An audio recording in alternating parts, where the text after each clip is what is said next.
حبايبي ومتابعيني على قناتي انا وبناتي امراتي، ازيكم عاملين ايه؟ يا رب دايما تكونوا بخير. النهارده عايزين نعمل شويه فيش كده سريع، زي بتاع الافران. مش هياخد وقت معانا ان شاء الله. تعالوا كده نبدا في المقادير، بس قبل ما نبدا في المقادير اللي اول مره يشوفنا وحابب يتابع قناتنا يا ريت ما ينساش يشترك في القناه ويفعل زر الجرس على الكل عشان يوصله كل جديد. يلا نبدا حبايبي. ودي مقاديرنا للفيش السريع او فيش الافران زي ما بيقولوا. احنا هنشتغل النهارده ان شاء الله على كيلو دقيق. الكيلو دقيق بتاعنا بيحتاج 3 كوبايات الا ربع من الميه. لو احتاجنا الربع التاني هنحطه ميه دافيه. عندي 3/4 كوبايه زيت، عندي 5 معالق من السمسم، عندي معلقه صغيره من البيكنج باودر، عندي معلقه صغيره هرميه من الكركم، عندي كيس فانيليا، عندي كيس خميره، عندي 3 معالق من السكر مليانين، عندي رشه ملح. وهنشتغل على كيلو من الدقيق. تعالوا نسمي الله كده ونشوف هنعمل ايه في الاول. هنجيب كوبايه الميه اللي هي نصها دي او 3/4، هناخد فيها معلقه من السكر، وهناخد فيها كيس الخميره، وهندوبها كويس جدا. هندوبها كويس جدا ونركنها على جنب.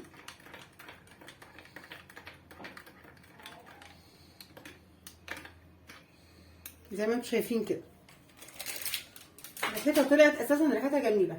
الميه بتاعتنا دافيه. هنجيب بقى الدقيق بتاعنا، هنحط عليه كل المواد الجافه بتاعتنا اللي عندنا كلها كده. كيس الفانيليا ده بيحسن الريحه شويه، يخليه ريحتها حلوه. يعني حاطه حاجه بسيطه، كيس واحد بس مش يعني مش هيفرق كتير. وبعدين نروح جايين حاطين الزيت بالشكل ده.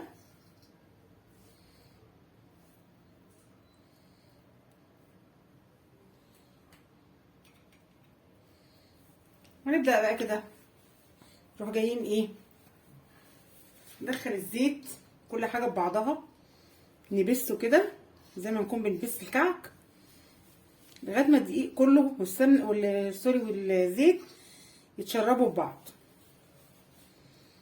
بالمنظر ده.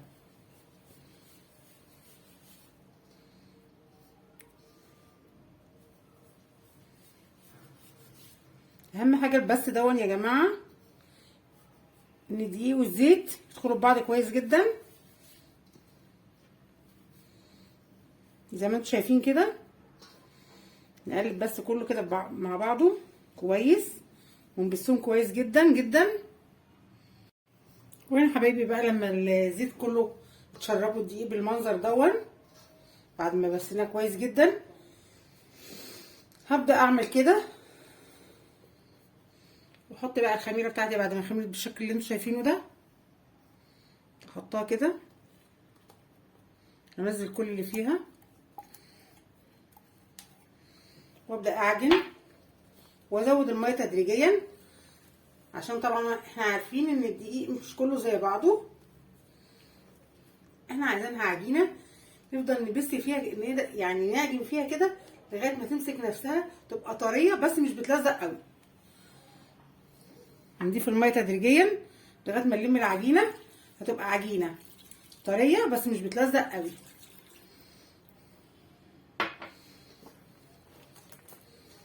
نعجن كويس ونلم الدقيق مع بعضه كده، نشكل لنا عجينه حلوه.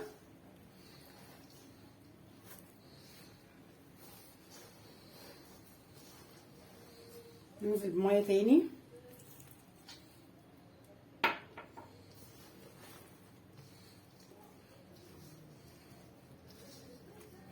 نحاول نلم العجينه كويس جدا.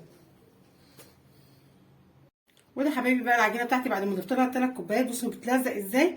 هنفضل نعجن فيها لغايه ما تبطل التلزيق ده. ماشي، نكمل عجن فيها لغايه ما تبطل التلزيق ده خالص.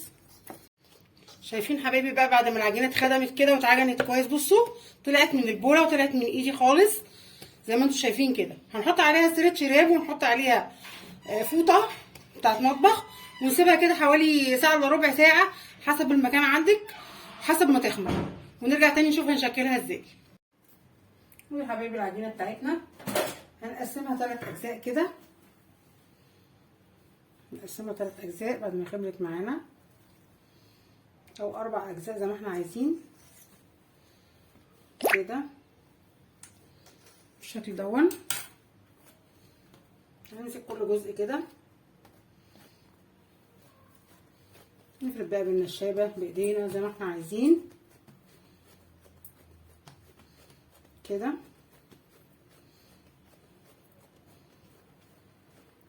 هيبقى حوالي نص سنتي، نخلي سمكها نص سنتي.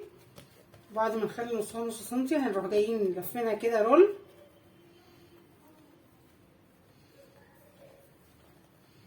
نلفها رول كده ونقفلها كويس بالشكل ده.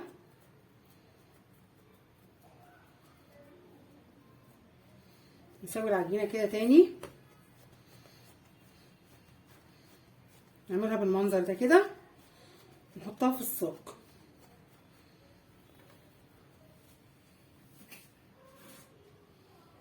نعمل تاني قدامكم واحده،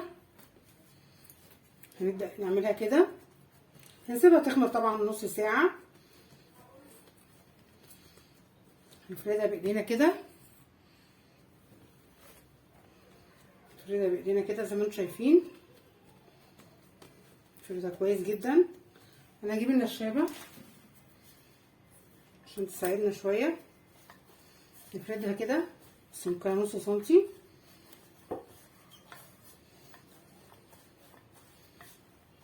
ونبدأ برضو نلفها رول تاني، نفردها كده.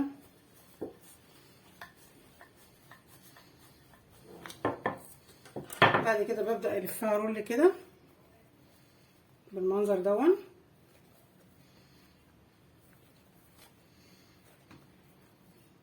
نبدأ نقفلها زي ما انتم شايفين كده،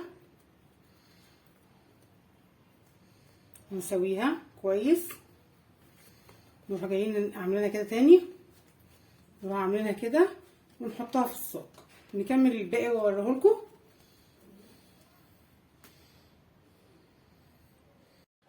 ودي حبايبي بقى الكميه بتاعتي كلها بعد ما خلصت زي ما انتم شايفين كده.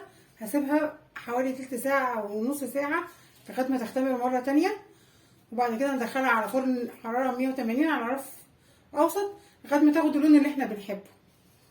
وبعد كده نشوف هنعمل ايه.